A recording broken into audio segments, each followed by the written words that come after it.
Centre of मास का मतलब क्या होता है? इसको बताया क्या? जो काइनेटिक एनर्जी क्या होता है? हाफ mv प्लस ये भी बोल सकते हैं क्या? t स्क्वायर अपॉन 2m ये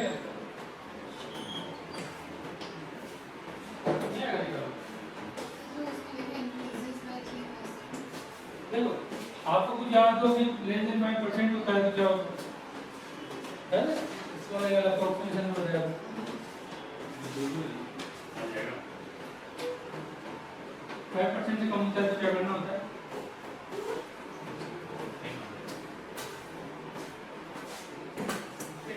उसका एक क्वेश्चन चेंज करूंगा उसका आपको क्लियर हो जाएगा ठीक है वो तो क्या है बच्चे चेंज करना है इनिशियल फाइनल में इनिशियल कर लो तो चेंज हो जाएगा और इनिशियल वैल्यू में डिवाइड कर दो तो परसेंटेज में आ जाएगा ये तो मतलब हो जाएगा फाइनल काइनेटिक एनर्जी निकालो इनिशियल काइनेटिक एनर्जी निकालो चेंज करोगे क्या करोगे फाइनल में इनिशियल कर देना तो परसेंटेज निकालनी हो तो इनिशियल को डिवाइड कर देना इसको कर देना ये तो है ये तो बचपन में पढ़े थे तुम इसको पढ़ाया नहीं जाता तो इस आपकी जगह कम जाते है ना हाँ क्या बताया आप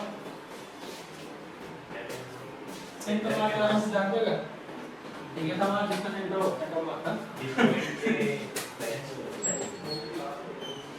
थोड़ा बहुत इसको चलो देखो अपन ने एक पार्टिकल है ध्यान से इसको फेंका है कितनी वेलोसिटी से फेंका थीटा एंगल तो पार्टिकल क्या करेगा शून्य हाँ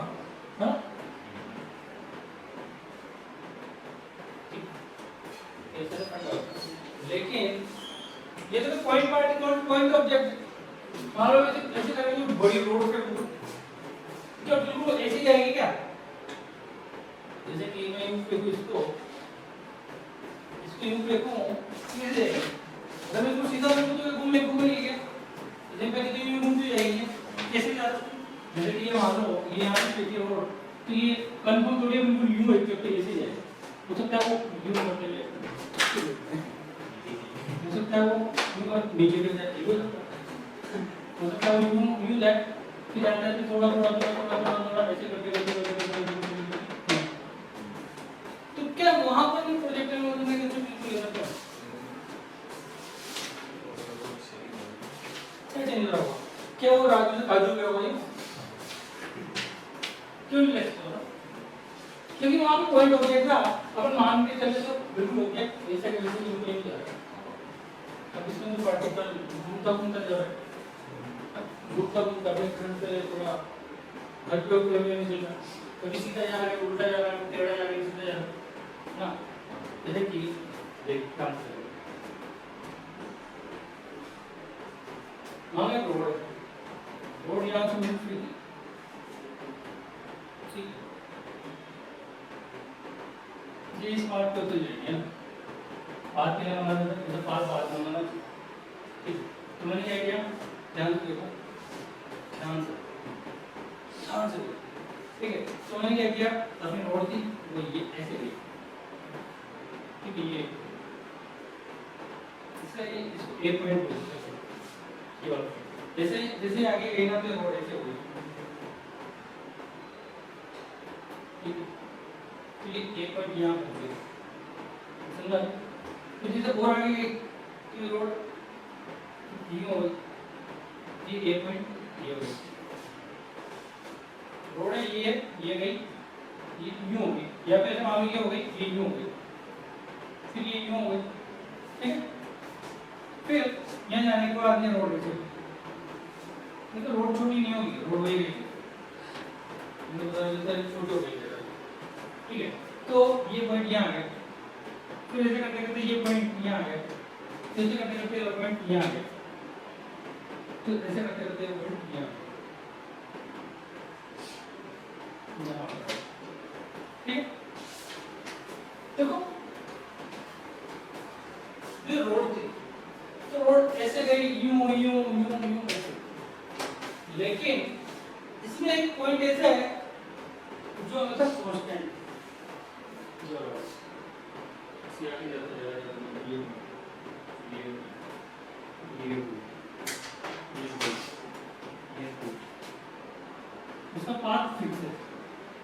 तो जिसका पाथ फिक्स होगा उस पॉइंट को अपन लेते हैं सेंटर ऑफ मास।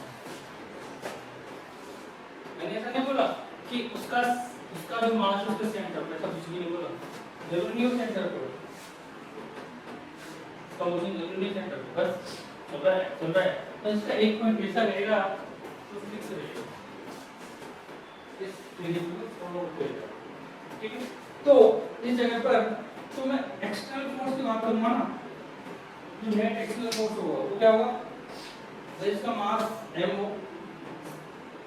तो ये हो जाएगा m into a into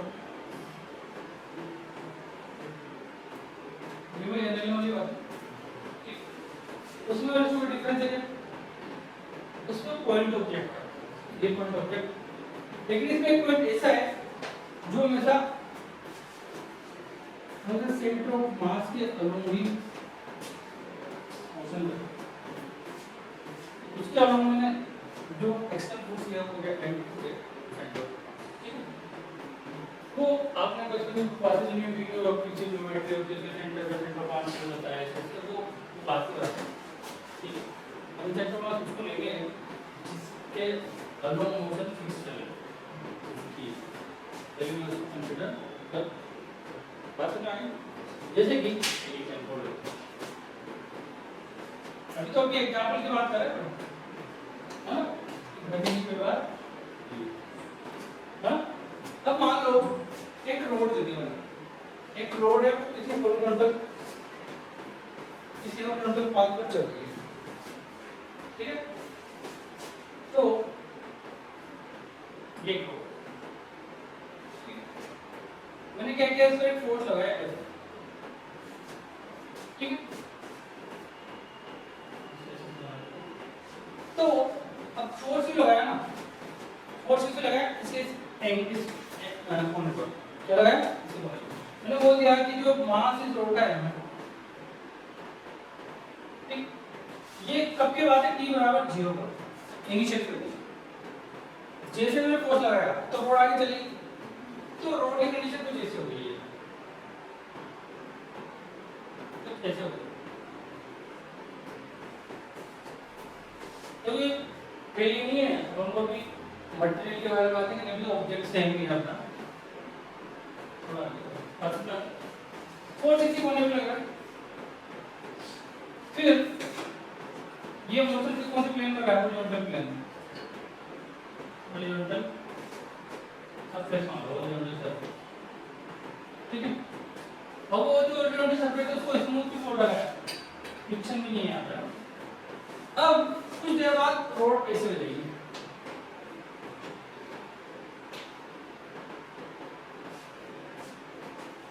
force नहीं लगा,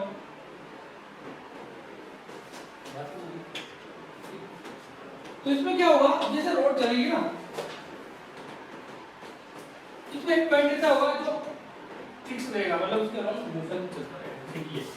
ये पॉइंट आगे जाते जाते, ये पॉइंट आगे जाते जाते, तो अगर मैं जिस पॉइंट के अलोंग ये स्ट्रेट लाइन मोशन कर रहा है, मतलब एक ही लाइन में चल रहा है ना, उस वाले पॉइंट को हम सेंटर ऑफ मास, ठीक।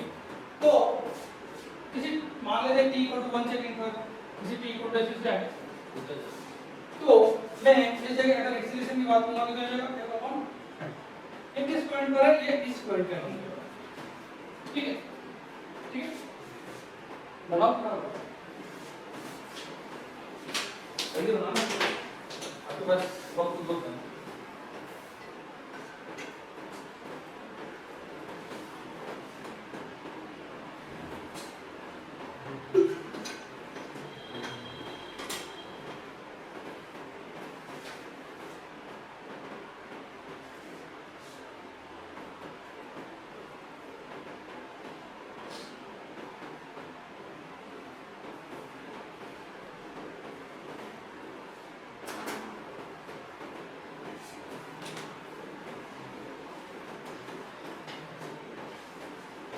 हो गया, हो गया,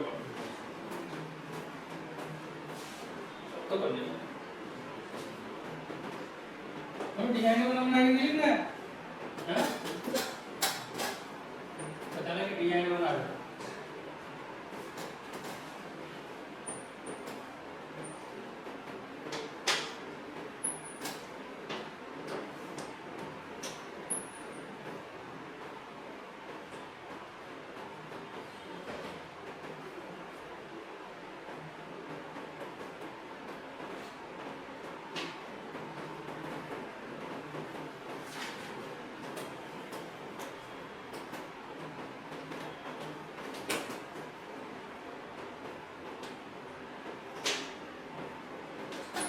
देखो मैं क्या कर सकता हूँ, तो अपन ने जो रोड ली है अगर वो इस टाइप से मोशन कर रही है तो इसमें एक पॉइंट ऐसा है जो फिक्स मोशन कर रहा है, जैसे कि ये कर रहा था, जैसे कि ये पार्टिकल ये पार्टिकल फ्लो ऑफ इक्विपमेंट के अलाउ ट्रैजेक्टरी के अलाउ कर रहा है। तो इसमें क्या है, जैसे ये जो पॉइंट ना जो ये वाली लाइन ये डॉट डॉट करके बना रही है, तो इसके पूरे मास को मैं उस जगह पे अज्यूम करूँ, जैसे मैंने क्या किया, मान लेते ये पॉइंट है, तो ये अपन इसको एज अ पॉइंट ऑब्जेक्ट मान के अपन इसको डेफिनेशन कर सकते हैं। तो इस जगह पे उस फोर्स को इसको लगा देना, तो जो इसका एक्सलेशन और वो आएगा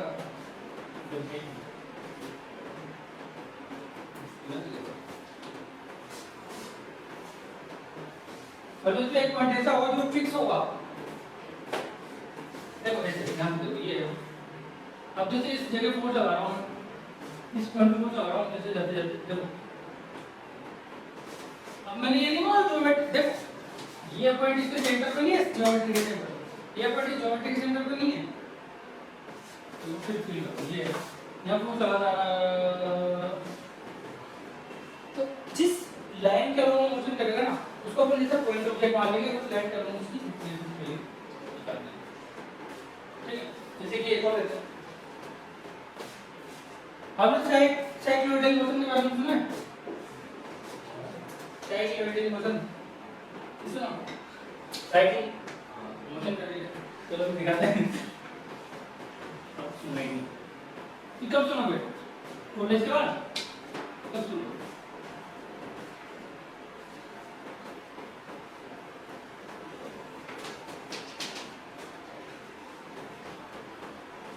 साइक्लोइडल पार्ट नहीं देगा, जैसे एक व्हील है, व्हील क्या हुआ, व्हील का जो व्हील है वो रोटेट करता हुआ गया, किसी एक पॉइंट पे ले लो, उस पॉइंट को उस पर कुछ कलर लगा दो ताकि उसमें मार्कर लगा दे, जैसे व्हील बना हुआ है, एक व्हील है, व्हील पे हमने एक पॉइंट लिया, हाँ अब इसको इस पे कुछ लगा दिया कि ये जब भी मोशन करेगा ये अपनी ट्रैजेक्टरी को ट्रेस करते रहेगा, तो जैसे इसको भुड़काया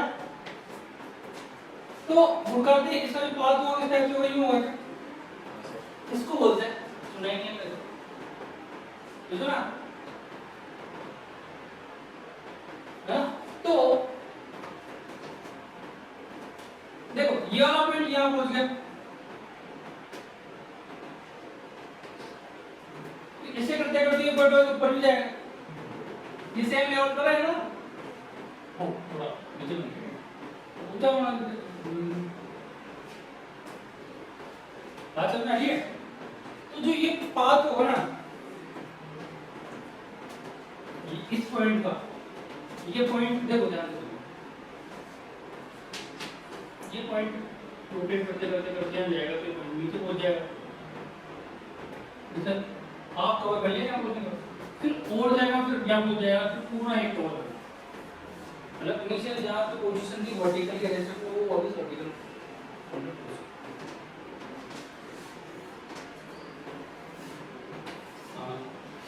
ठीक है, मान लेना चेक कर लेना अपने पास कोई बोलती चीज हो ना, उस पर उस पे ऐसे करना, बोलती चीज हो गया तो उसमें उसको पॉइंट होने पर एक पॉइंट लेना, उसको नीचे से फिक्स करना, जैसे कि यहाँ नीचे वाली लाइन पर इसको उसको दौड़ाते हुए निकलना, तो आपको बिल्कुल ये वाला पाथ ट्रेस हो जाएगा, तो इसको बोलूंगा मैं साइक्लोइडल मोशन। ये मोशन किसका है? किसी एक पॉइंट का बाई अ पॉइंट, लेकिन इसमें भी एक पॉइंट ऐसा होगा जो कांस्टेंट होगा, कांस्टेंट मोशन कर रहा होगा, कौन सा? 10 सेकंड, मतलब ये पॉइंट है ना, ये मतलब तो ऐसे चलेगा अगर, तो इस पे भी अपन इसको सेंटर मार्क को ले सकते हैं। जब भी किसी बॉडी का सेंटर ऑफ मास निकालना हो ना, तो उस बॉडी को मेल करके उस जगह पे जहां पे जिसका मोशन फिक्स हो जाता है तो इसका वो मोशन चल रहा है, जैसे ये यूं कर रहा है,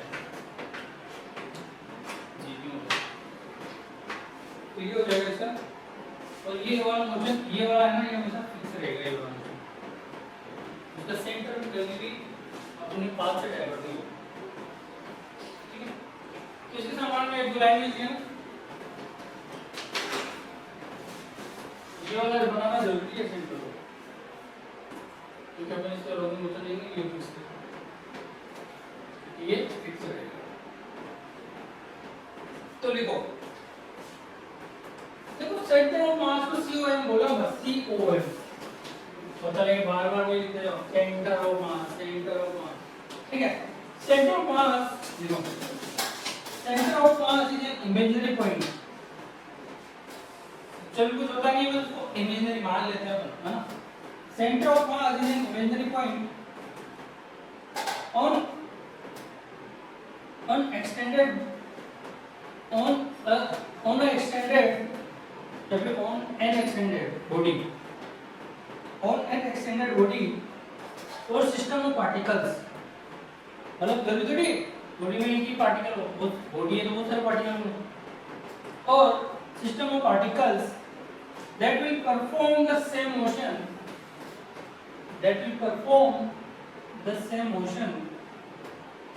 as a particle of same on the application of same force, जैसे कि होता है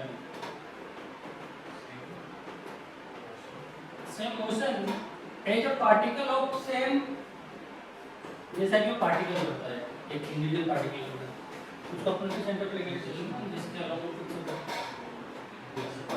as a particle of same on the application of same force. Next line, if we apply the force F on an object, if we apply the force on an object, then every point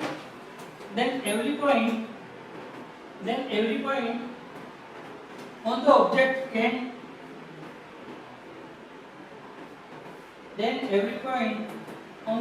can translate,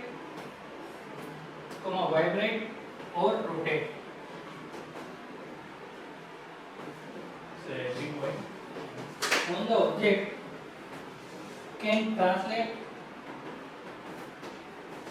vibrate और rotate. जैसे कि road पे क्या होता है, तो इसमें देखो कोई भी ऑब्जेक्ट है उसमें तो वाइब्रेशन तो होता ही है, क्योंकि इसमें इंडिविजुअल पार्टिकल्स होते हैं अंदर, एनर्जी कुछ एनर्जी तो रहती है, वो वाइब्रेट हो गया। ट्रांसलेट मतलब सीधा जानो कंटिन्यू, और रोटेट मतलब घूमता। जैसे मान लो आपको घर पे आपको मीटर पे वर्क किया, टमाटर काटते थे, पता याद है ना, याद है क्या, एक बुढ़िया से टमाटर कटवाए थे, भूले इंटीग्रेशन में, तो उसकी चटनी बना दी हमने, ये छोटे पार्टिकल, इसको इंटीग्रेशन किया था, टमाटर कटवाएंगे दोबारा, तो वहाँ पे जुड़वाएंगे उसका मतलब, है ना।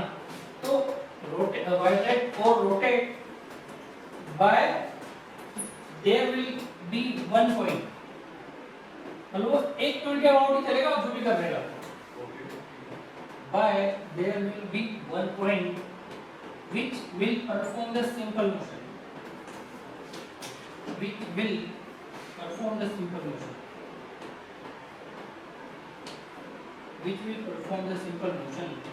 and that point is known as center of mass.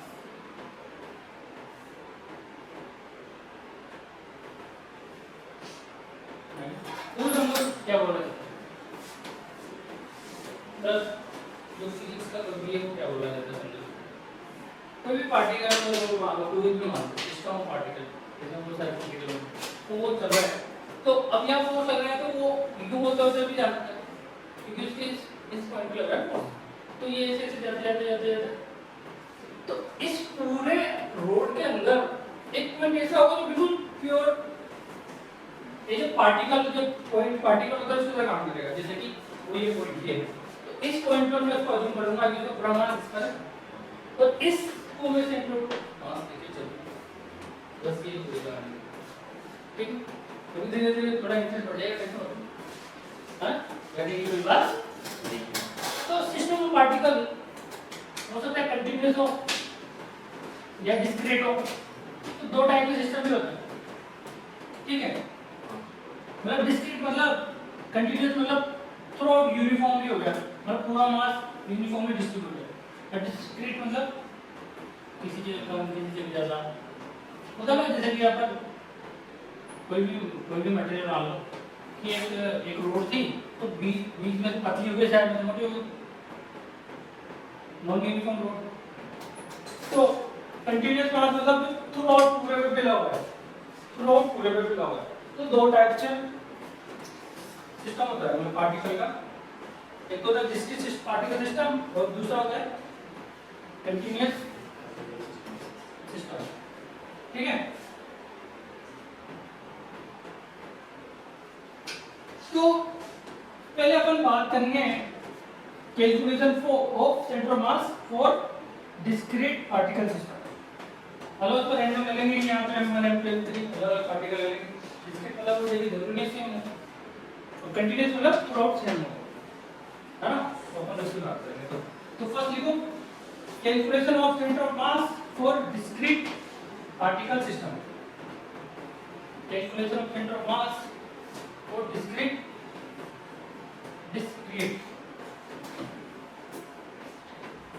Particle of system.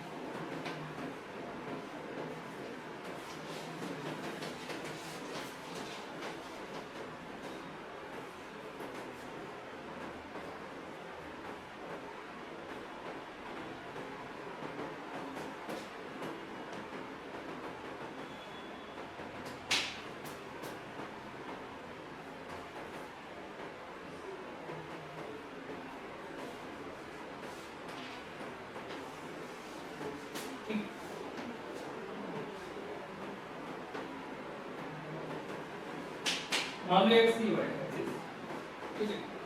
अपना भाई मैंने एक रैंडमली कोई बॉडी ले ली जिसका मास इधर उधर फैला हुआ है, जैसे हो जाता है ना कभी कभी हम खाना के इतना फैल जाते हैं तो डिस्क्रीट हो जाते हैं, जैसे कि हाथ पतला हो गया या हाथ मोटा हो गया, चीज ज्यादा भारी हो गया, एकदम पड़ते नहीं उसमें गोबर इकट्ठा हो जाता है, ये होता है। तो जैसे ऐसे ना पढ़ते होंगे तो क्या मतलब फाक का काम होगा ठीक है। तो जल्दी की बात है, जैसे मान लेते हैं इसमें कोई M1 पार्टिकल, M1 मास का पार्टिकल है, इससे कोऑर्डिनेट डायरेक्शन y1 दिया है, कोई मैंने M2 मास का पार्टिकल लिया, इससे कोऑर्डिनेट है x2 y2 z2, तो कोई M3 मास का पार्टिकल है जिससे कोऑर्डिनेट x3 y3 z3। ठीक है, अब मुझे ये मैंने ओरिजिन लिया, तो इससे इसकी पोजीशन क्या होगी, इसको मैं बोलते हैं r1 वेक्टर, ये r2 वेक्टर, ये r3 वेक्टर। ठीक, तो अगर मैं आपसे बोलूं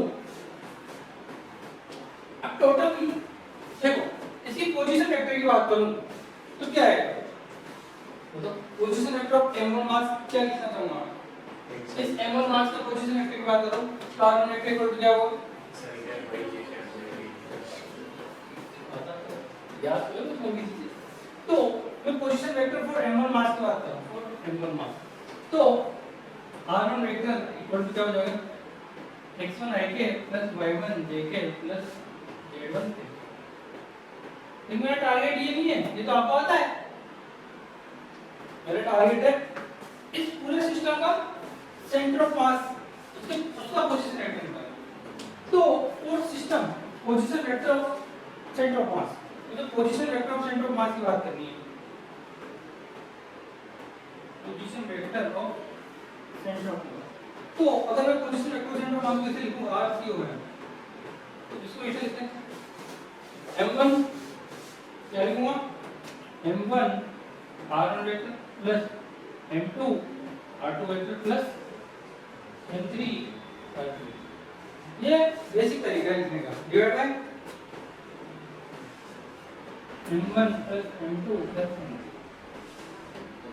ये हो जाएगा जनरल टर्म में। अगर मान लो मैं इसको x के टर्म में निकालूं तो क्या r की जगह x लिखूं, y के टर्म में निकालूं तो r की जगह y लिख देंगे, z के टर्म में निकालेंगे तो r की जगह z। तो xCOM क्या हो जाएगा, जल्दी लिखो फटाफट, इसको z के टर्म में ना अगर 80 लगाएंगे तो xCOM लिख लो फटाफट, m1 ठीक है, plus m2 x2 plus m3 x3 divide by m1 plus m2 plus m3 ये अपना। सिमिलरली y सेंटर ऑफ मास हो जाएगा, क्या हो जाएगा m1 y1 plus m2 y2 plus m3 y3 divide by m1 plus m2 plus m3। Similarly ZCOM निकाल लीजिए, m1 z1 plus m2 z2 plus m3 z3 divide by m1 plus m2 plus m3। Right पर question पे आएंगे, right question पे आएंगे कुछ नहीं। तो क्या हम इसको निकाल लेंगे? ये जो जनरल तरीका बताया और इसको अपन x y z से रिप्लेस करते हैं। तो एक क्वेश्चन देता हूं मैं, क्वेश्चन नंबर फर्स्ट, ये x से y है,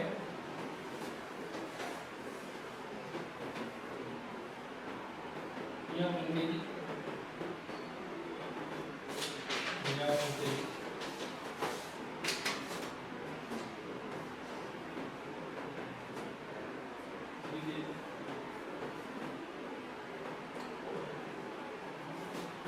ये है मोमेंटम, ये है मोमेंटम। फाइंड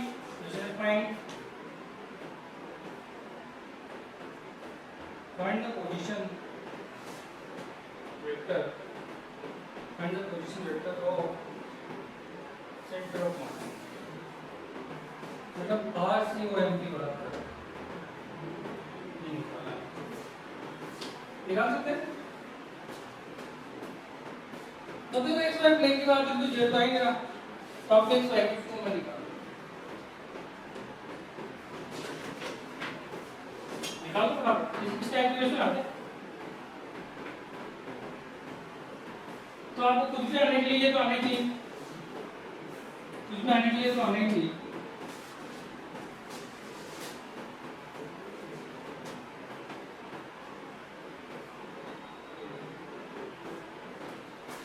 हो गया क्वेश्चन, हो गया। अपन क्वेश्चन की बात करें इसीलिए तो तुमने ऐसे ये तो मिटने वाला होता है, बात तो क्वेश्चन की बात। सब फर्स्ट क्वेश्चन है तो फर्स्ट तो आंसर ऐसा तो नहीं है ना, फर्स्ट क्वेश्चन तो फर्स्ट तो बात होगा, ऐसा तो इतना नहीं हुआ। चलिए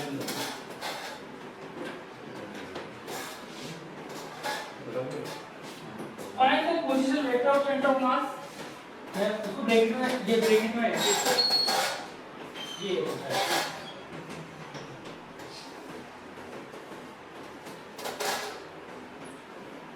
यहाँ पे चार पार्टिकल, वहाँ में तीन ये थे M1 M2 M3 अब यहाँ 4 भी आ जाएगा, है ना?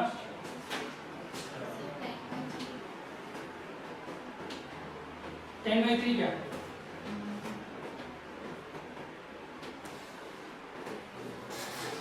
क्या?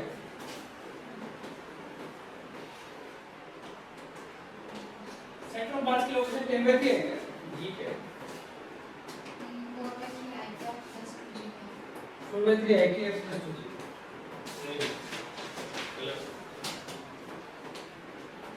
तो फर्स्ट क्वेश्चन को आ गया, ऐसा कुछ नहीं बेटा, आ रहा है समझ में, आ तो रहा है ना। तो इसमें दो तरीके, अब x निकाल लेंगे फिर y निकाल लेंगे फिर z तो नहीं, या फिर पोजीशन वेक्टर निकालो। तो उसके लिए आपको सबसे पहले जो मास दे रखे हैं उसे कोऑर्डिनेट पता होना चाहिए। तो इसके कोऑर्डिनेट की बात देखो तो देख लो, बस मुझे मान लेते हैं सबको आ गया, ठीक है। इसके लिए से कोऑर्डिनेट पता होने से कोऑर्डिनेट क्या है 0,0, इससे कोऑर्डिनेट क्या होंगे 2,0, इसका क्या ये तो सस्ते निकले ना महंगा, हां सस्ते में क्या फिर गड़बड़ी हो जाती है। तो अब आप लिखे कि x निकालो y निकालो, अब डायरेक्ट RCOM निकालो, जो पूछा उससे बात करो डायरेक्ट, ठीक। बात समझ आई? तो 1 into 0 m1 into बात समझ आ गई plus 2 into 2ik plus 0j अरे आप सुनो plus 3 into 2ik plus 2jk plus 4 into 0ik plus 2jk मास कितना टोटल 1 2 3 4 8 हो जाएंगे 4 into 5 by 2 ये हो जाएगा ठीक है तो r सेंटर मास कितना रहेगा सर I क्या प्लस 7/5 सही तो इसको सॉल्व करेंगे तो कितना आ जाएगा i के प्लस 7/5 आपकी सुविधा के लिए आप बोलिए ठीक है तो ये पोजीशन है कैसे किया था बेटा आपने सर किया तो बस i के j के को मिल रहा है ना अगर मैं कोऑर्डिनेट की बात करूं इसे कोऑर्डिनेट के वाले क्या लिखोगे कोऑर्डिनेट के फॉर्म में लिखेंगे तो क्या लिखोगे कैसे लिखोगे 1,7/5 कोऑर्डिनेट के फॉर्म में भी कुछ लिया है तो मैं ये भी आना नेक्स्ट क्वेश्चन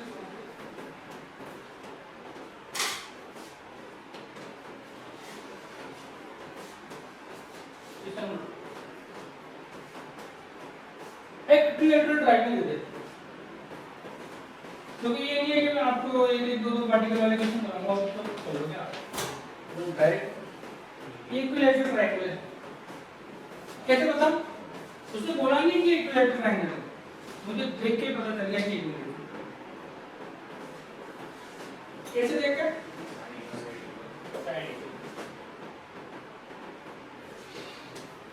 देखो इसको मान लेना थोड़ी मेजरमेंट त्रुटि हो सकती है कोई प्रॉब्लम नहीं इसलिए तो कम ही ज्यादा दिख रहा है उसी से है ना ये हो गया x यहाँ पे 1 kg का मास यहाँ पे 2 kg का मास यहाँ पर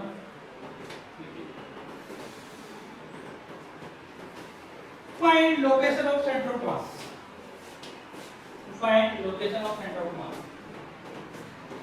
find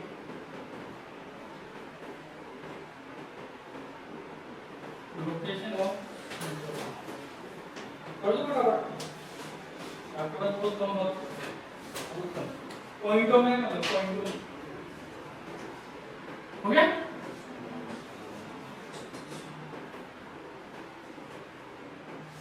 ये तो आ गया समझ में ऊपर वाला ये आ गया बेटा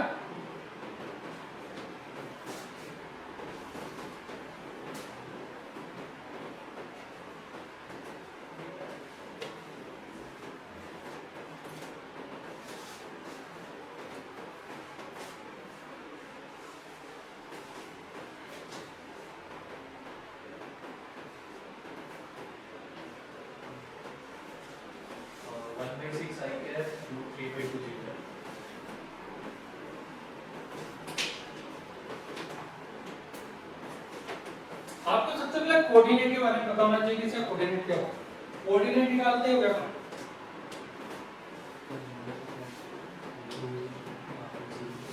कोऑर्डिनेट जब एक्सप्रेशन दे दिया आपको तो सबसे पहले उनको कोऑर्डिनेट दो तो तुम्हारा कोऑर्डिनेट ये तुम्हारा कोऑर्डिनेट ये तुम्हारा कोऑर्डिनेट अब मुझे पता है आपको ये वाला कोऑर्डिनेट निकालने में आपके प्राण इधर से उधर आ गए होंगे या फिर ये वाली लाइन निकालने में आपको प्राण नहीं होंगे ऐसा है क्या बेटा आ गया अंदर कंस्ट्रक्शन करना सर को पानी देखो कैमरा में आ जाएगी क्या दिक्कत कैमरा में प्रचार होगा आपका चलो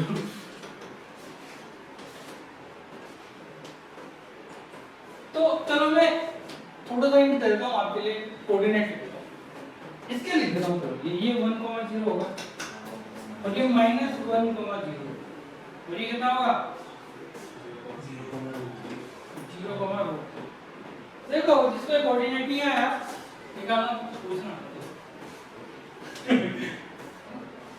मैथमेटिक्स का पार्ट है चलिए करो लेट अस अज्यूम ये 1 ये 2 ये कितना √3 लिखा दूं ठीक है तो इसका आंसर आएगा Sir, 1/3 I cap plus √3 into 3 j cap minus 3.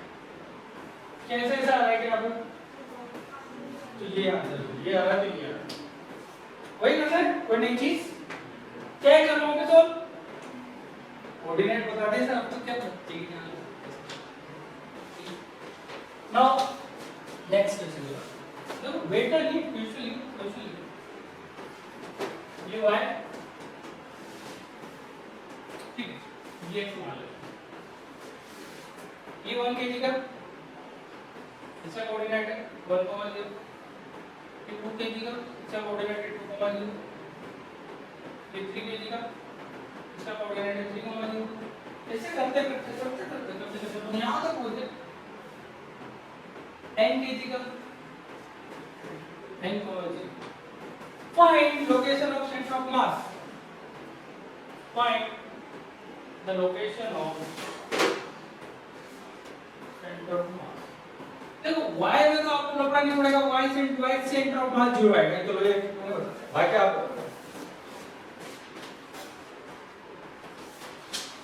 बड़ी तो आ गया ना किसी ने आके पूछो तो बता दे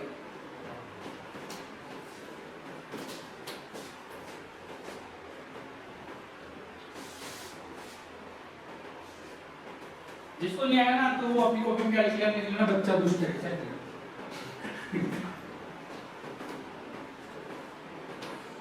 ऐसे लग रहा है कोरोना बीच ऐसे लिखता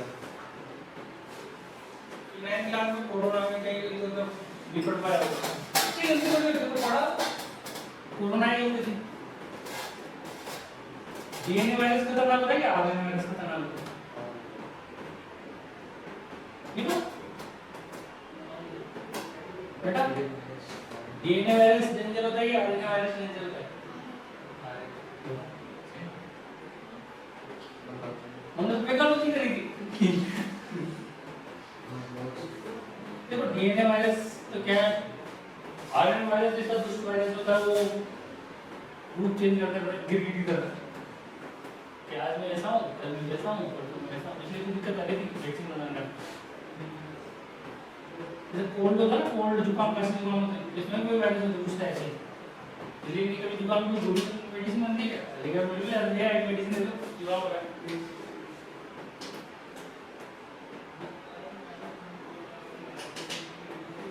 तो ये आता है क्या करना क्या उसको कर भी बैठ जाएंगे क्या सर हम इसको कर भी बैठ जाएंगे तो हमसे दूसरा क्वेश्चन तो ठीक है तो आपका क्वेश्चन बोल क्योंकि वो बैठ गया ना वो मैंने मैट्रिक क्यों बैठ गया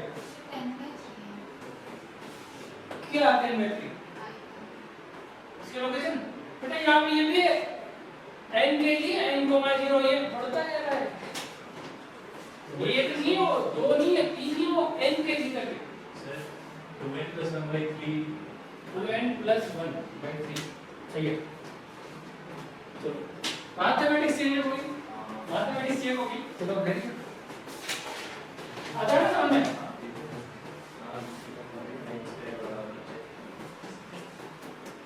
सम ऑफ n नेचुरल नंबर पता है फॉर्मूला n n अभी थोड़ा सा मैंने बोला था 25/2 इसलिए क्या था 1 2 3 4 45/2 sum of n square natural number क्या है n * n + 1 6 पता ही नहीं सर क्या बोल रहे हो तब कुछ पढ़ते रहते समझ नहीं आता क्या पढ़ते रहते sir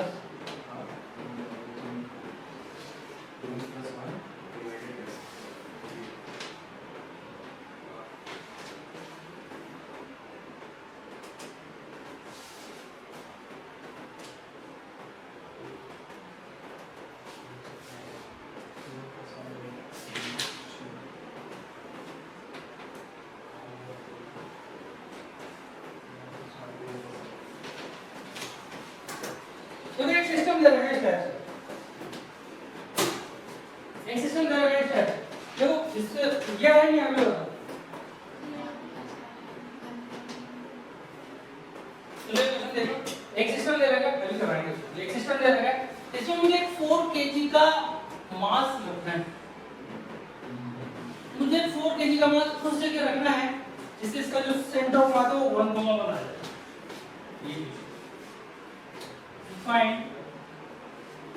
Find the location of 4 kg particle so that the center of mass is at 1,1. चलो ये बात XCOM क्या है बेटा? M1 x1 plus M2 x2 plus M3 x3 plus this क्या 0,4 गलत, नीचे भी तो करेगा ना, तो वायर में भी होगा थोड़ा कपड़ा, ठीक है। Divide by M1 M2 M3 so x की हो 1 into 1 2 into 2 3 into 3 4 into 4 n into n 1 plus 2 plus 3 plus क्या मुझे निकालना क्या था? तो बचपन की बात है, summation n square minus 1 n square number क्या होता है n into n plus 1 into 2n plus 1 by 6 sum of n की बात करेंगे तो ये होगा n into n plus 1 by 2। ये फॉर्मूला आपको बताना चाहिए था बच्चों, सीरीज में बताया था मैंने बताया है ना, मैंने कहा था ना, मैं आपको एक बार फिर बोल रहा हूँ, मैं बेस्ट ऑफ चीजें भी पढ़ाता ही नहीं हूँ, मैं वही चीज पढ़ाऊंगा जो मैं काम करूंगा। सर इसका 3/2 का formula I cap plus 4z. इसका नहीं है, ये नहीं क्या आपने क्या वो तो मैं हाँ वही तो बता रहा हूँ, ठीक है। उसका 2n plus 1 रहेगा। तो x c y अब तो आपस में मान लेते हैं ये मान लेते हैं ये इसको लिखे भी तो ऐसे लिख सकता हूँ नीचे रख के। तो देखो ये पूरा हो गया 2 से 3 के 6 के 3 टाइम फिर 2n plus 1 अरे ये नहीं आता ना आपको, ये नहीं आएगा तो देखो जो नहीं आएगा तो ऐसे बिना के लगाएगा तो इसका ये तो करनी ही है। देखो सबसे बेस्ट तरीका है पढ़ने के साथ साथ तुरंत पहले वहां पे करो एग्जाम में नहीं आया किसी को इसको लिया तो नहीं आया तो उसको इसका लगा लेना क्योंकि वो जरूर करना है रिवीजन में, ये आपको कोई उड़ा सकता है, बाकी तो आपको सब उड़ा सकते हैं, आप सबको उड़ा दोगे बाकी बस ये वाला कर दोगे क्या डिवाइड बाय x प्लस 4 ठीक तो पोजीशन वेक्टर आएगा, इसमें x और y दोनों चेंज होंगे लेकिन उसमें क्या ये हमारा आंसर है क्या बेटा इसको y c और m c है तो r c और m क्या आएगा 2n plus 1 by 3 2n plus 1 by 3 i plus 0 देखना चाहूंगा ठीक है। क्या हमें कोई समस्या आ रही है क्या बेटा इसका 4 का 3,2 बेटा इसकी लोकेशन निकाल लो ना, देखो हमें सेंटर ऑफ मास की लोकेशन दे रखी है, ज्यादा से ज्यादा उसको i के प्लस j के बोल देना इक्वल टू ये वो जब 4 तो उसको x y मान लिया तो y के पे जाएगी ये ये टॉपिक है तो मुझे पता है तो देखो देखो ध्यान रखो तो ध्यान रखो तो ये ना ध्यान रखो पूछते हैं इसको जो आपने पूछा तो पूछते ये लाइन पास में बैठा है चलो कोई बात नहीं बैठा दे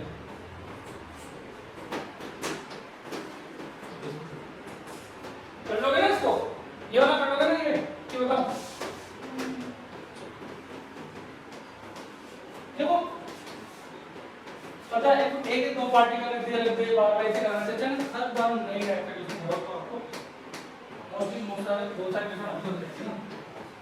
तो मैं आपको एक होमवर्क का क्वेश्चन दे रहा हूं जो खत्म करके बहुत चिंतन से सॉल्व करना है, बहुत गहराई से, ठीक है? कोई प्रॉब्लम नहीं, आप कर लोगे, बहुत इजी क्वेश्चन, कोई बड़ी बात नहीं है, कोई बड़ी बात नहीं। एक क्यूब दे दिया आपको, क्यूब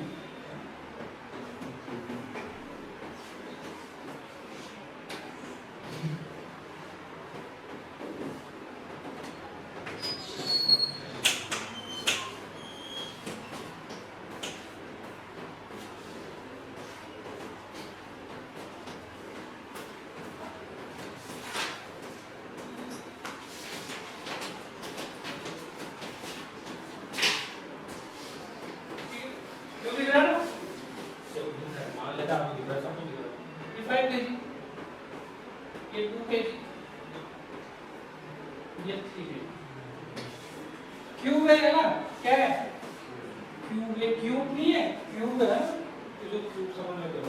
तो मैं वही निकाला find the location of centre of मास। इस क्यूब की जो साइड दे रखी है वो 1 मीटर दे रखी है। बचपन में देखते हैं हमको 1 मीटर, बचपन में जाके पता चलेगा हमें।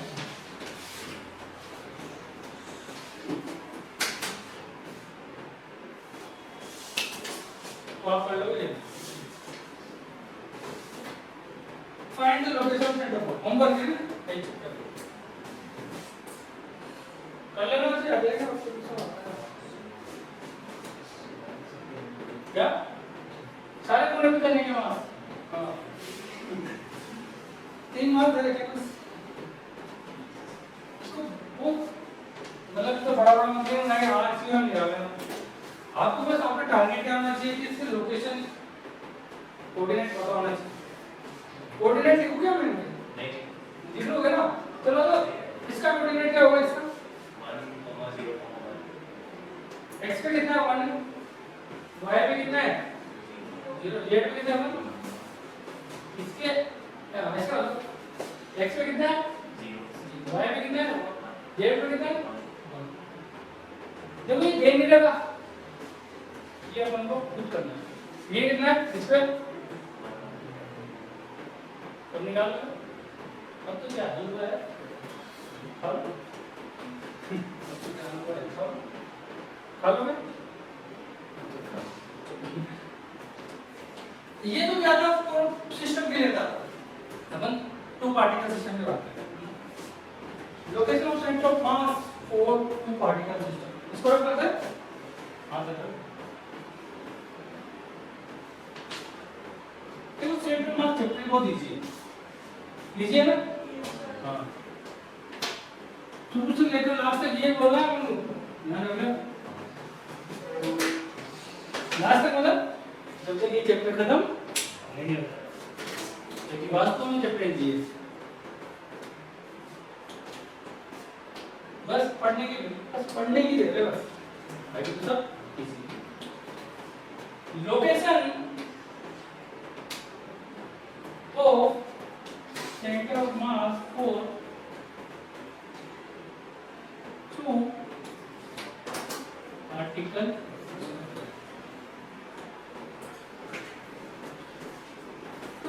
सिस्टम का मैं लोकेशन की बात करेंगे।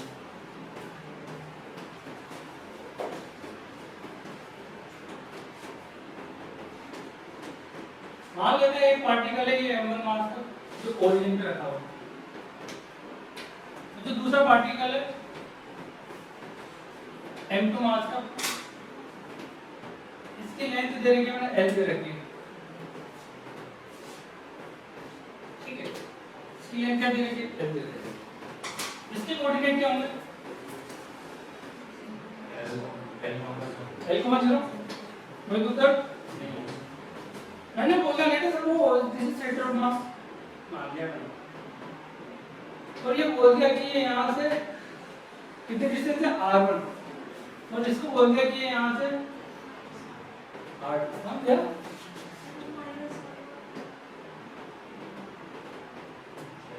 कुछ भी ले सकते हो, माइनस r1 बेटा ये देखो ये तो सेंटर ऑफ मास दिया है इस टू पार्टिकल सिस्टम।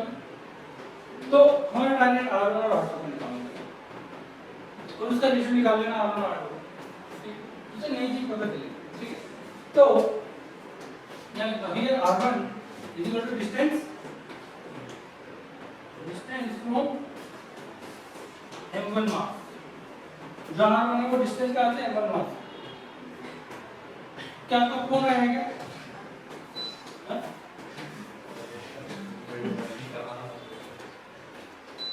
इसे दिखा दो चलो दूसरे को नेटवर्क की क्या घर में लगेगा क्या आपको? जरूर आधा खाना लगेगा अभी तक कोई गलती से ना क्या आएगा ठीक है फिर से पढ़ना फिर से एक स्टूडेंट था ना के नहीं आ रहा था उधर ना क्या आएगा घर में आके ना क्या ठीक है सर उसको ठंड लगी बिल्कुल उससे वाला बड़ा ना क्या आएगा क्यों ना के नहीं आता तो भी गर्मी लगती है तो भी नहीं लगती दोनों it is not a path function यानी path में डिपेंड नहीं करता ठीक है फंक्शन ऑफ लोकेशन चलो तो R1 की बात करें तो क्या आएगा m1 into 0 plus m2 into l divided by m1 plus m2 तो क्या हो जाएगा m2 divided by m1 plus m2 into l। Similarly R2 की निकालने के लिए क्या करेंगे R1 तो निकाल R2 निकालने के लिए क्या करेंगे बस बस बस बस वही नहीं सुनना चाहता था बेटा मुझे R2 निकालना है L पता है R1 निकाल लिया L माइनस R1 ओह कितना इजी फालतू कॉम्प्लिकेटेड कर देते चीज कौन सा कैटेड कॉम्प्लिकेटेड तो L minus m2s divide by m1 plus m2 equal to ये हो जाएगा m1 upon m1 plus m2। अगर मैं R1 if R1 upon R2 का रेशियो निकालूं क्या है m2 by m1 देखो ये रेशियो निकालना बहुत काम का काम होगा बहुत काम का सागर क्योंकि यहाँ देखा जाए जो डिस्टेंस आ गई वो मास के इनवर्सली प्रोपोर्शनल में नहीं देखा जाए तो डिस्टेंस ऑफ मास के इनवर्सली प्रोपोर्शनल में बन रही है R1 की जगह m1 नहीं जा रहा है R2 की जगह m2 पर ये इनवर्सली प्रोपोर्शनल कुछ फील हो रहा है कुछ बस ये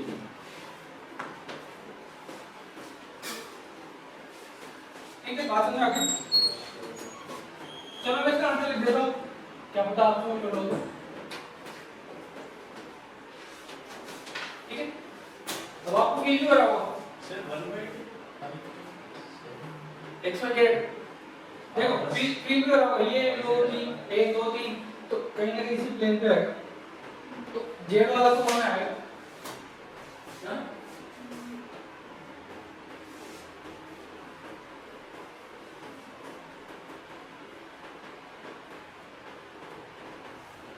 तो इस प्रोग्राम में सोच विचार कर लेना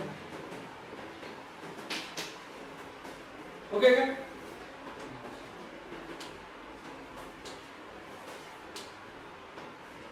मतलब इससे पता चलता है कि जिसका मास ज्यादा होगा ना सेंटर ऑफ मास उधर शिफ्ट होगा जिसका मास ज्यादा होगा सेंटर ऑफ मास उधर शिफ्ट होगा जैसे कैसे वजह पता है मैंने बोला कि m1 is greater than m2 m1 की वैल्यू ज्यादा है m1 is greater than m2 m1 is greater than m2 तो R1 और R2 में क्या रिलेशन आएगा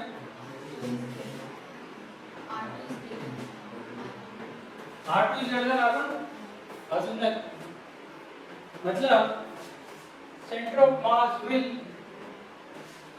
be nearer to m1 या m2?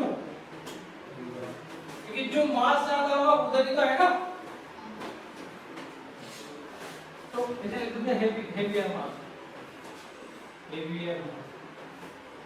क्या बोल सकते हैं, जिसका मास ज्यादा सेंटर ऑफ मास उधर ही है ना। सेकंड सिमिलरली अगर मैंने बोल दिया कि m1 की वैल्यू कम है m2 से, तो फिर क्या आ जाएगा, r1 is greater than r2। वही centre of mass will near to m2, वही हेवियर मास निकलेगा ना। अगर मान लो m1 की वैल्यू m2 के बराबर आ जाए, फिर क्या होगा, क्या r1 की वैल्यू r2 के बराबर आ जाएगी? क्या अगर दोनों बराबर होंगे तो क्या l/2 पर आ जाएगी क्या लोकेशन? तो center of mass will be at midpoint of between them, उनके बीच के मिड पॉइंट में आ जाए। तो ध्यान रखना ये जो सेंटर मास है ना, वो हमेशा इस लाइन के अलोंग ही रहेगा, इसी लाइन के अलोंग लाई करेगा सेंटर ऑफ मास। ये नहीं है कि इसका मास दो शिफ्ट हो जाएगा। अगर दो सिस्टम ऑफ पार्टिकल है ना, दो पार्टिकल तो उसको आपस में जो लाइन मिलाएगी मेजर लाइन, तो उस लाइन पे ही सेंटर ऑफ मास लाई करेगा। तो इस प्रकार में सॉल्व करेंगे। तो देखो इसमें एक लाइन लो, हो गया ये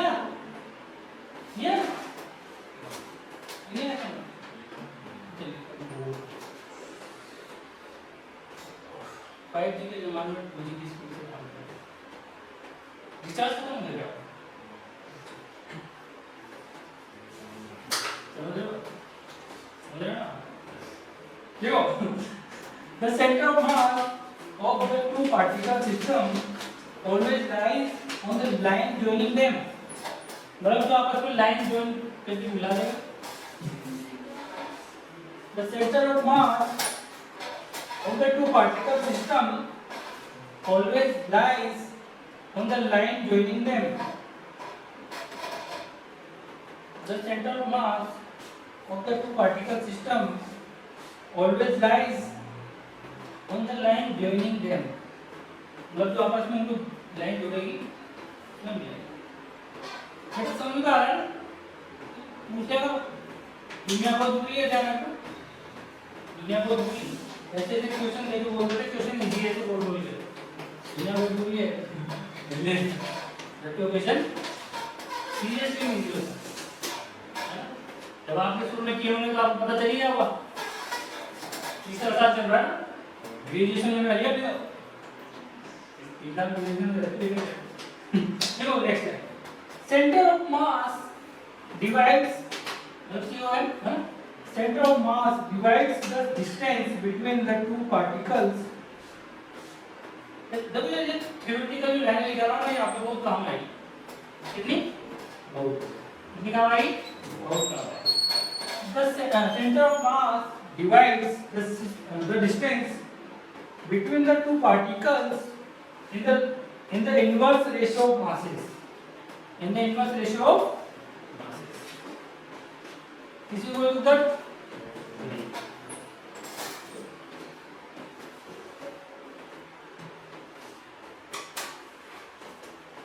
जैसे अपन क्वेश्चन की बात करते हैं,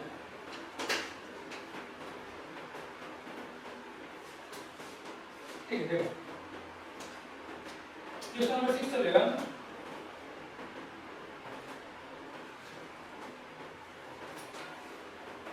ये y है ये x है। देखो कोई दो मास है m1 और m2, वो मुझे पता नहीं है कहाँ पर है क्या है, मतलब कितने, मतलब मास तो दे रखे हैं कि m1 और m2 है, लोकेशन दे रखी है मैं इसको मैंने बोल दिया ये m1 है ये m2 है, इसकी लोकेशन दे रखी है 0,4 और इसकी लोकेशन दे रखी है 2,0। मुझे ये पता नहीं है कौन ज्यादा वाली कौन है ना, हमें मतलब अननोन है मास टोटल बस लोकेशन दे रहे है ना। तो क्वेश्चन है लिख देता हूं m1 और m2 masses are unknown to us, हमारे लिए unknown। तो at which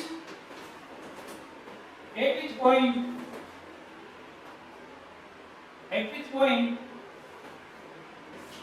can center of mass lie for the given system। जो मैं given सिस्टम दे रखा है उसके बाद इसके ऑप्शन दे रखे हैं -1,2, सेकंड ऑप्शन है 2,1, थर्ड ऑप्शन है 1,1, फोर्थ ऑप्शन है 1,2। ऐसा कुछ दिया हो तो क्या हम इसको सोल्व कर सकते हैं क्या? कर दो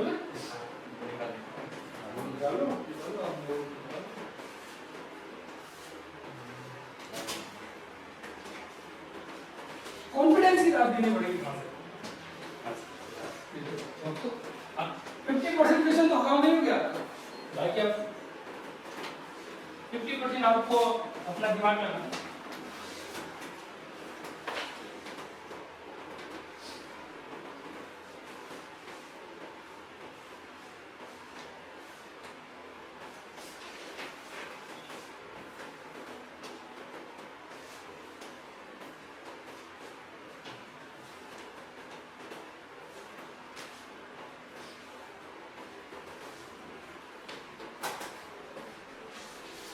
ओके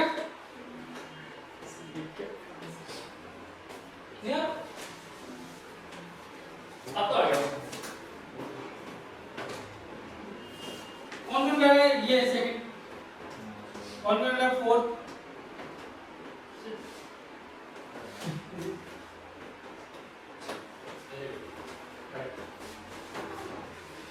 तो कल आया कल या बंडल के और चीजें समझ में आने लगी ये बात है ना।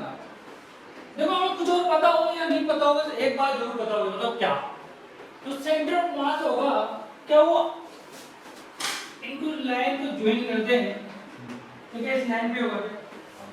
अब इस लाइन पे होगा इनफाइनाइट पॉइंट हो सकते हैं सेंटर ऑफ मास लेकिन हमें मास नहीं पता। अगर मुझे कोई यूनिक वैल्यू निकालनी है तो उसका मास पता होना चाहिए है ना। तो उसके लिए क्या करेंगे ऑप्शन चेक करो क्या करो ऑप्शन चेक करो। ऑप्शन चेक कैसे करोगे इसके लिए हमें क्या इसकी इक्वेशन पता होनी चाहिए। इस लाइन की इक्वेशन निकालने तो काम हो जाएगा। तो इसकी इक्वेशन क्या है इक्वेशन में स्टेट लाइन क्या है देखो x पे कितना 2 y पे कितना 4 इक्वल टू 1 क्या बनने की इक्वेशन है कैसे बना सकते हैं x पे कितना करना है तो y पे कितना करना। अब इसमें जो ये सेटिस्फाई करते हैं x और y को करके देखो जब बराबर इक्वल टू 1 आ गया तो पता तो ये नहीं होगा ये भी नहीं होगा ये भी नहीं होगा ये हो जाएगा। क्या हमने ऐसे ही किया था क्या हमने ऐसे ही किया था क्या हां ठीक है तो आपने कैसे किया इक्वल मान लिया कुछ भी यहाँ पे लिखा हुआ है उन्होंने जरूर थोड़ी बोल होगा लेकिन ये जरूर पता है कि इस लाइन पे लूंगा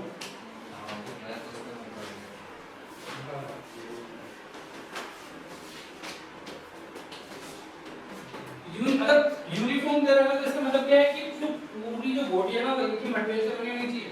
ये नहीं है कि इधर ब्लैक इधर व्हाइट इधर ब्लैक प्लास्टिक इधर व्हाइट प्लास्टिक ऐसा नहीं कि पता लगे एक पूरी रोड दे रखी है आधी तो एल्युमिनियम से और आधी गोल्ड से पता लगे गोल्ड वाली गया लेकिन मार्केट में सबकी नजर उस पे थी तो बात समझ आई नहीं तो इसमें एक लाइन इंपॉर्टेंट पॉइंट करके लाइन लिख सकते हो एक इंपॉर्टेंट लाइन लिखो लिख लो क्या लिख लोगे ना वो भी लाइन बड़ी चलो center of mass of uniform and symmetrical bodies, ये इंपॉर्टेंट है, ये आपका काम है। Center of mass of uniform and symmetrical bodies always lies at their geometrical center. ये कब होगा? जब थोड़ा यूनिफॉर्म मतलब सेम, मतलब पूरी पूरी एक ही मटेरियल से बननी चाहिए। पता लगे आधी प्लास्टिक, आधी लोहा, एल्यूमिनियम, कॉपर, जिंक सब मिला दिया, उसको कर लेंगे बेचने, ऐसे नहीं है। तो centre of mass of uniform and symmetrical bodies always lies at there geometrical centre. आगे बात सुनो, कुछ एग्जांपल भी देख लेते हैं सिमेट्रिकल बॉडीज। जैसे एग्जांपल जैसे करेंगे कि नाम रिंग का नाम क्या है? रिंग। हाँ सर, रिंग देखिए, रिंग भी है सर, रिंग भी देखो जैसे कि रिंग होती है। रिंग में क्या होता है, जो मास होता है ना उसके पेरिफेरिकल सर्कल पर डिवाइड होता है, थोड़ा डिस्ट्रीब्यूट होता है। अच्छा ध्यान रखना, ये इसका मतलब ये नहीं कि यहाँ से पतली है मोटी, थोड़ा सेम है, ठीक है। तो सेंटर ऑफ मास ही होगा इसका, क्योंकि उसके चारों तरफ से एक डिस्क। सिमिलरली अगर मैं डिस्क की बात करूं, सेकंड डिस्क या फिर इसको सर्कुलर प्लेट भी हो सकता है, सर्कुलर प्लेट।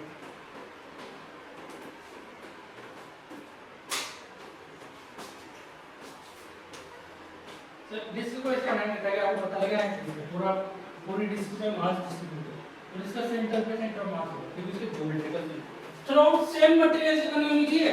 ऐसा नहीं है कि यहाँ से यहाँ तक तो आयरन का हो गया, यहाँ से यहाँ प्लास्टिक हो गया, यहाँ से थोड़ा बहुत कोई लेवल ऐसा आ जाए, आपने पता नहीं अंतर अंकट सॉल्व करके तो सेम होना चाहिए। थर्ड पॉइंट की बात करता हूँ मैं, यूनिफॉर्म रोड की बात करता हूँ। यूनिफॉर्म रोड मतलब एक रोड है, वही सब कुछ डिस्ट्रीब्यूट है। ये एल एन की, इसका सेंटर ऑफ मास हो गया, ये कितने पे हो जाएगा? एल पे।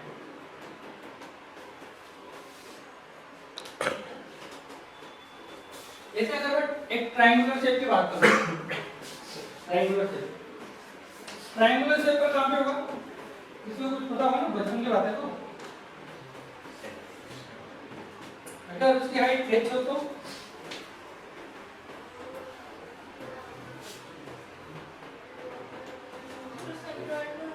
उसका सेंटर कहाँ पे होगा बेटा?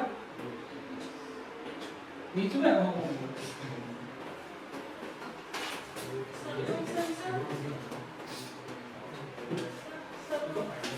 h हाइट देखी, इसका सेंटर जब सोचो मास वाला डिस्ट्रीब्यूट होगा, ऊपर या नीचे? थोड़ा नीचे होगा ना, कितने हाइट होगा? h/3। वेरी गुड, रूट भूल जाओ, सेम होगा आपने, ठीक है। कुछ आंसर नहीं आया तो कहीं ना कहीं तो करेक्शन करना पड़ेगा। तो ये यहाँ पर होगा h/3, फिर यहाँ पे h/3 तो ऊपर से क्या हो जाएगा? 2h/3। इस टाइप से मैं सोच विचार कर, अरे बस ये याद करने ये पता होना चाहिए कि जब इसका ज्योमेट्रिकल सेंटर इसके सेंटर पे होगा, इसका सेंटर पे होगा, इसका सेंटर पे होगा, तो कुछ ऐसे ट्रायंगुलर शेप आ जाएगी ना, तो उसकी वर्टिकल लाइन जरा होगी, तो उसके h/3 पे इसका क्या होगा? सेंटर ऑफ मास।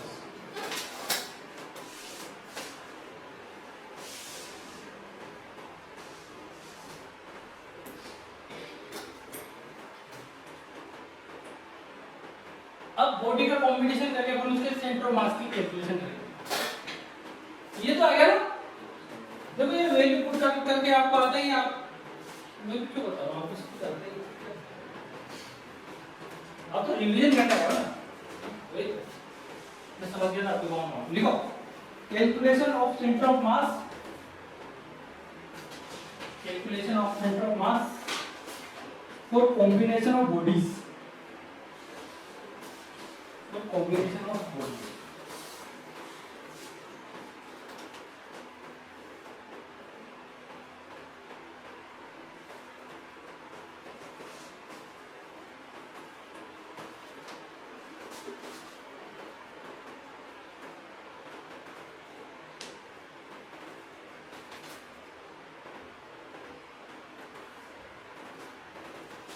अब मैं बॉडी को क्या कर सबसे बेस्ट तरीका बताइए।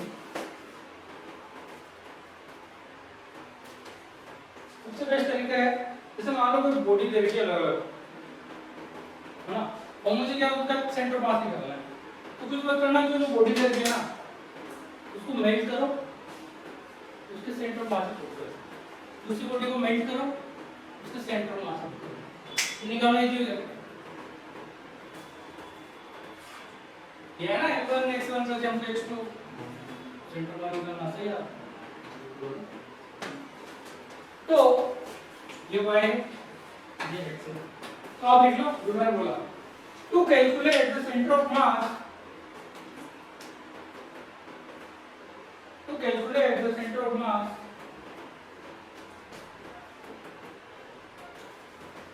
of combination of bodies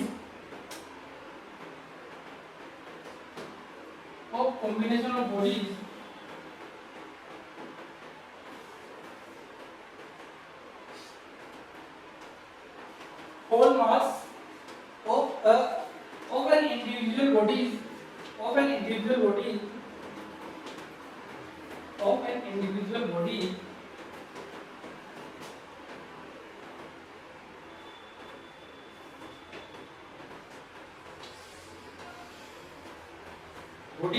can assume to be concentrated at their respective center of mass.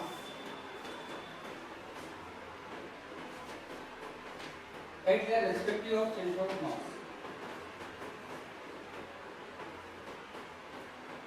At their respective center of mass. मतलब देखो, मुझे समझ रहेगा ये और ये,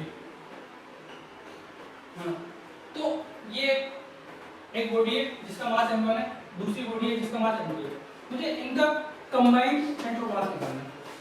उसमें थोड़ा ये m1 मास है, इसको पिघला के मैंने इसके सेंटर ऑफ मास कर दिया, ये m2 मास है, इसको मैंने मेल्ट कर दिया इससे, तो ये m1 हो गया, ये m2 हो गया, होगा नहीं?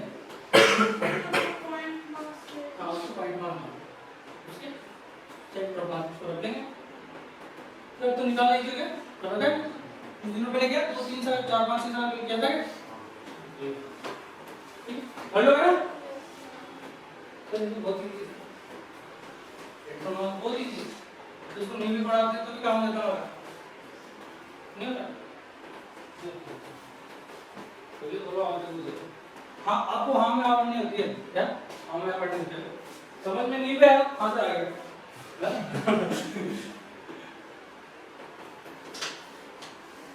क्योंकि समझ में नहीं आया तो आपका फॉल्ट है भाई, सावधान है कि फिर पूरी बड़ी बात है।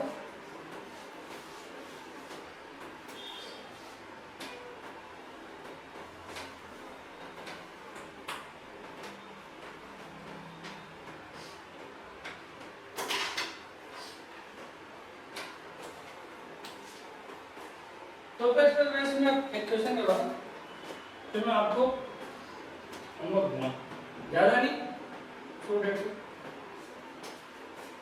मिनट में कर लेना, नहीं मुझे ठीक। क्वेश्चन नंबर 7 चलता है,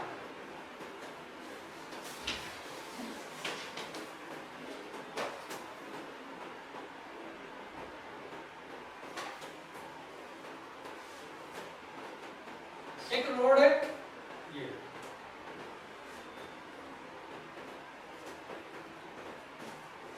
इसका मास है 2 kg, इसकी लेंथ दे रखी है 10 मीटर, रोड, एक दूसरी रोड और है,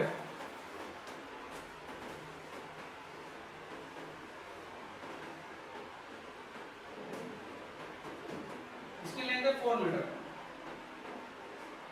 इसका मास है 5 kg, RCOM निकाल लोगे? प्रोसेस बताओ क्या करना है। सबसे पहले इसको मेल्ट करना है, तो आपको कास्टिंग वाले को जाना पड़ेगा क्या, नहीं जाना पड़ेगा, खुद ही कर ले। तो इसको मेल्ट करके इसके सेंटर पे रख देंगे, इसको मेल्ट करके इसके सेंटर पे रख देंगे, है ना? तो जैसे सेंटर पे रख देंगे मान लो ये यहाँ आ गया, ये यहाँ आ गया, तो हमें एक बात तो पता चल गई कि इस इससे जो लाइन ज्वाइनिंग होगी सेंटर ऑफ मास इस पे होगी क्या? अगर ऑप्शन में माइनस माइनस में दे रखा हो तो उनको काट के सोल्व भी नहीं करना, डायरेक्ट टिक करके आगे बढ़ जाना। डिपेंड करता है ऑप्शन के ऊपर। और ऑप्शन में सब पॉजिटिव दे रखा है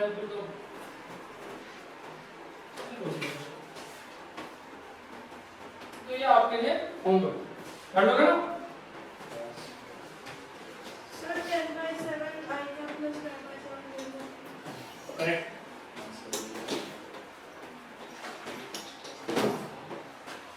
एक क्वेश्चन और दे रहा हूँ मैं होमवर्क के लिए। क्वेश्चन नंबर 1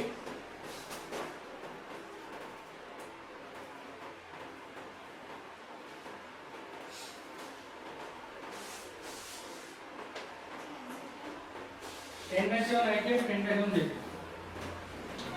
10/7 को 10/7 एक डिस्क दे दी डिस्क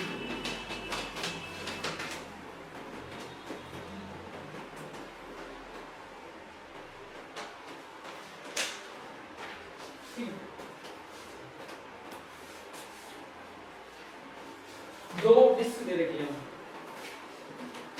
ये बोलिए ना ये रेडियस दे रखी है 2r और ये सेंटर लेंथ ये रेडियस दे रखी है r ठीक ठीक क्वेश्चन है both the discs are made of same material both the discs are made of same material and they have same thickness मतलब थिकनेस सेम है क्योंकि ये भी डिपेंड करता है ना कि मान लो थिकनेस कम ज्यादा हो जाए तो उठना पड़ जाए। तो find the location of centre of mass find the location of centre of मास कुछ क्वेश्चन में सेंड करूंगा आपको ना तो बाकी कल कर लेंगे।